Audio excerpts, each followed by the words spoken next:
এই তো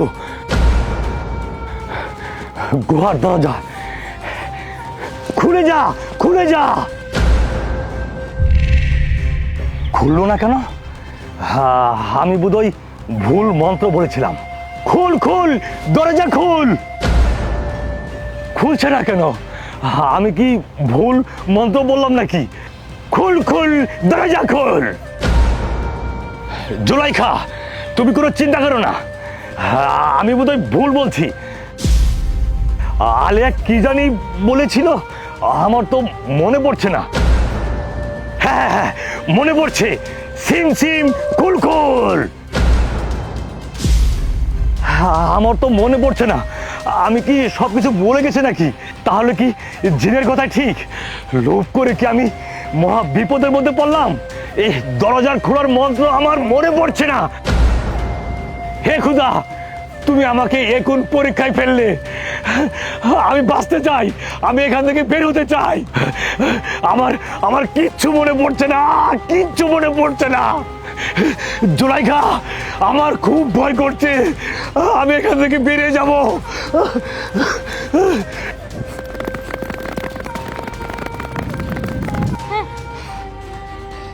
তুমি কি শুনতে পারছো? অনেকগুলো ঘোড়ার পায়ের শব্দ।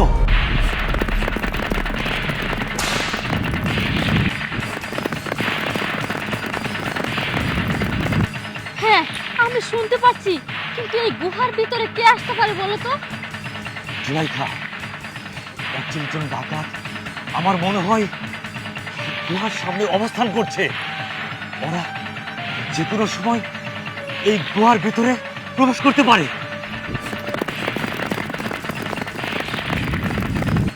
তা না হলে নির্জন স্থানে এতগুলো ঘোড়ার পায়ের শব্দ কেন?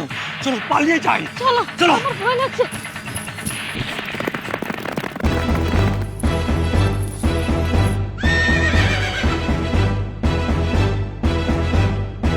খুল যা সিম সিম।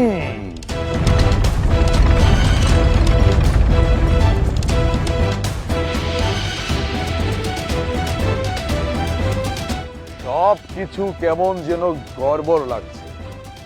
মনে হচ্ছে এই গুপ্ত গুহাতে কেউ এসেছিল। কে? কারা এসেছে সেই গুপ্ত গুহায়? ডাকাত কি আমাদের কথা বলছে? আমরা যে এখানে আসছি, জেনে গেল না তো? আমার তো ভয় লাগছে। আরে না না,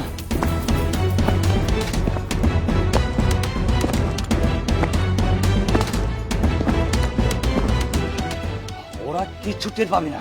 শোনো, যেভাবে হোক নিঃশ্বাস কাটতে হবে আস্তে করে, তা না হলে যাতে ওরা নিঃশ্বাসের শব্দটাও টের না পা।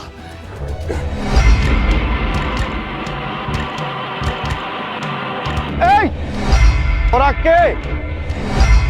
উঠে আয়, উঠে আয় বলছি।